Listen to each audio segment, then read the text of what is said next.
শপথ পাঠ করাবেন ডক্টর এ.বি.এম. হারুন। বিশ্বাস, সমর্থন ও নিরাপত্তা বিধান সকলের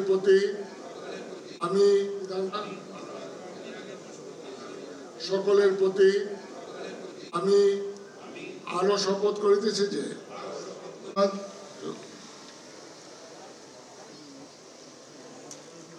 পাচ্ছি ফুলের শুভেচ্ছা এবং স্মারক দিয়ে অভিনন্দিত করা হচ্ছে। করতালির মাধ্যমে এই ক্ষণটি স্মরণ করার অনুরোধ জানাচ্ছি।